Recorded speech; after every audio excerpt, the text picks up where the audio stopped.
Saint Maximilian Kolbe, when he was in seminary and had been accepted to the novitiate, almost left. He'd made up his mind to leave, and he had convinced his brother Francis to leave with him. They needed to join the military to help Poland, which had a real rough go in their history, always occupations, and he just had an incredible mind. He was like a genius. You know, mathematics, physics. I mean, we know this because even before he was 25, he had earned 2 PhDs. I mean, he was really smart, and he just determined that he should do this. And it's no wonder that he thought that too, because as it turns out, his own father will be hung as a traitor to Russia, because Russia will occupy Poland, and then his father will join a Polish military to fight and defend independence, and he'll get hung as a traitor to Russia. It's so complicated and convoluted, but these backstories that shape saints, they shaped Maximilian Kolbe too. And he really did know that he wanted to serve Mary wholeheartedly, and he felt he could do it by defending Poland and defending the Catholic Poland.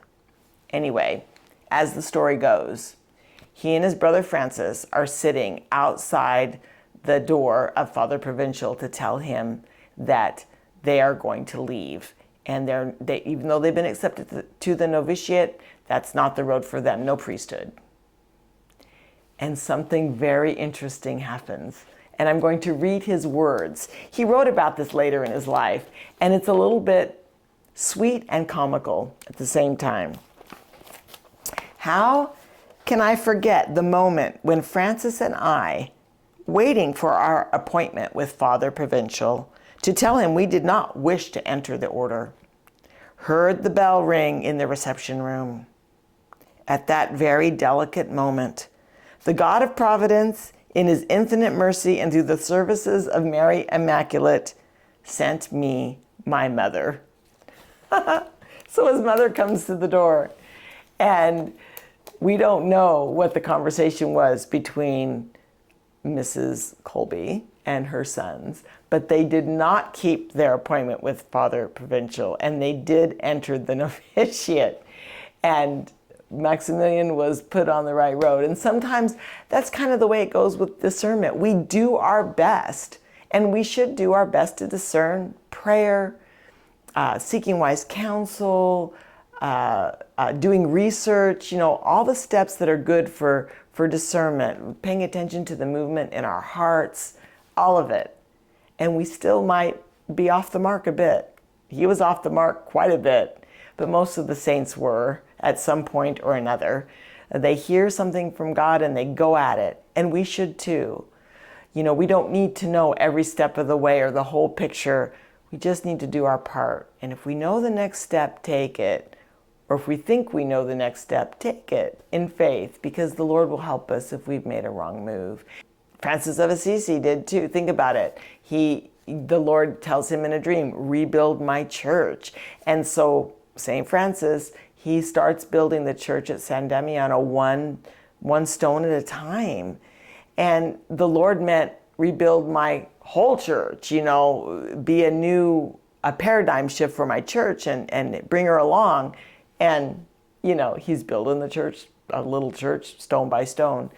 Well, maybe the time he spent building San Damiano was necessary. Maybe he would be inspired during that time, or he would think of things. It was part of the journey. So even though you might say he got it wrong, well, he eventually gets it right. And maybe that was the way it was supposed to go in the first place. And it should give us hope not to be too fixated on getting everything right before we take a first step for the Lord. His parents, they were Franciscan tertiaries. They were weavers, and they were rather poor, raised 3 boys. He was born Raymond. That's what he was called until he enters the novitiate and takes the name Maximilian Kolbe. So Raymond, when he was around 12 years old, his mother was exasperated with him. He was kind of a challenge, and she just said to him, Raymond, what is to become of you?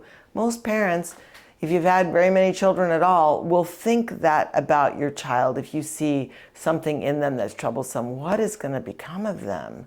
And she said it out loud, and he took it to heart because he was sensitive, and he went to the church and prayed, and Mother Mary appeared to him and offered him a choice between a red crown and a white crown, red for martyrdom and white for purity, like priesthood. And instead of picking one or the other, he did what he normally would do. He said, I want both. When he was in seminary and he was writing down his goals, who doesn't write down their goals? It's kind of a cool thing to do, goal setting. He was goal setting. And he wrote, I want to be a saint. I want to be a great saint. Being just a saint wasn't enough. He wanted to be a great saint. Well, in his seminary days, he becomes sick with tuberculosis, and then all the way through his life, he'll spend time in the infirmary or in hospitals to recuperate and come back, but it will plague him, and he will always have kind of ill health. He will be soft-spoken. So he ends up, before he's ordained a priest, he forms the Militia Immaculata, which is just a small group focused on saving souls for Jesus through Mary. Like save the whole world for Jesus through Mary. That's kind of the goal of this small group. It had kind of a rough beginning, but it remained. And so it evolves into a print apostolate. And so Maximilian, eventually, the friaries are not big enough for the print apostolate as it grows. And so he establishes, through the help of others, the City of Mary, Neopomuceno. And this city, at its height, will have 800 friars, all working on the same goal, to save the whole world for Jesus through Mary. And they do it with the print apostolate. And they started out with the Night of the Immaculata, a monthly publication. They got a daily newspaper, and the publications for the different groups of people just grew and grew and grew. And they were going all over Poland. They had a fleet of trucks. Within Neopomuceno, the monastery, they had a fleet of bikes for getting around. They were really self-contained. They had their own store, their own fire department. They had everything. At the height, before the Nazis shut them down in 1941, at the height of it, they were building runways. And the friars were training as pilots because they were going to take the print message of the gospel far and wide. And so this is what they were doing. And a lot of this time, Maximilian Kolbe was just flat on his back. And he couldn't speak very loud because of the tuberculosis. Like, it wasn't about him and his personality and his driving force. It was about a mission. And these friars, there were young men coming all over the place. They wanted to be a part of it. Previous to this, the idea of going to a Franciscan monastery or any monastery was, monks with their hands folded in prayer, walking quietly from, the one station to another and doing their daily prayers. And this was an active work, and it was attractive. And people who wanted to be all in, men, they were all in, and they were doing it. This is reproduced in Japan. Maximilian Kolbe takes a couple friars and they go to Japan and they establish a City of Mary there in Nagasaki.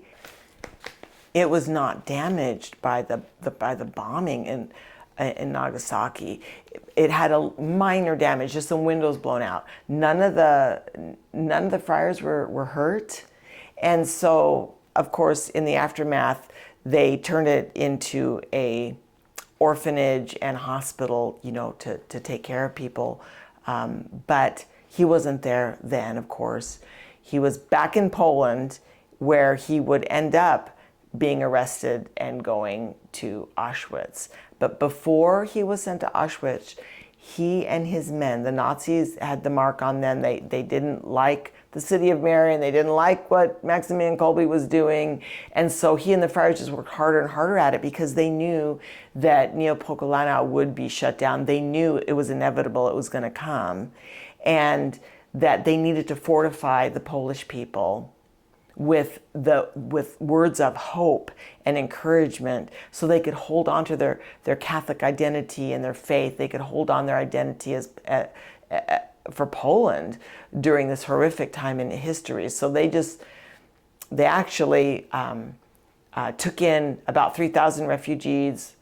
A couple, 2/3 of them were Jewish, and all the while they're doing the print and apostolate. And then in 1941, Maximilian Kolbe is arrested.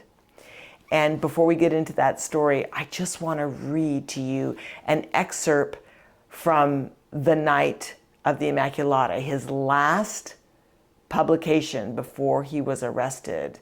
And this is what went out to all the people before he was arrested. And it goes out to us even today, and it's applicable to anybody in any day and time. And I'm going to read this to you. Amazing. No one in the world can change truth. What we can do and should do is seek truth and to serve it when we have found it. The real conflict is the inner conflict. Beyond armies of occupation, beyond the extermination camps, there are two irreconcilable enemies in the depths of a soul, in every soul: good and evil, sin and love. And what use are the victories of the battlefield if we ourselves are defeated in our own innermost personal selves? Oh, he's calling the people to conversion, to their souls, because in the end, that's what matters. That's what matters, because we live for an eternity. Life is short. I know, as hard as it can be, it is. But our eternal destiny is what's important. And so when the chips are down, that's what he said. I'm going to read that last sentence. I just think it's amazing. And what use are the victories of the battlefield if we ourselves are defeated in our innermost personal selves? Wow. Anyway, he ends up in Auschwitz, and within just a few months, he volunteers to take a prisoner's place and go to the starvation bunker where he is starved to death. And he lives 2 weeks, and he doesn't die. And so it's like, well, they finally give him a lethal injection and he's dead, and they incinerate his body that same day. That would be August 14th, 1941. Wow. What a testimony. What a life. And I have a blessing to share. I have a grandson who's named after this great saint, and I want to give him a shout out. Max Kolbe, you are named after an amazing saint. Happy feast day. Saint Maximilian Kolbe, pray for us.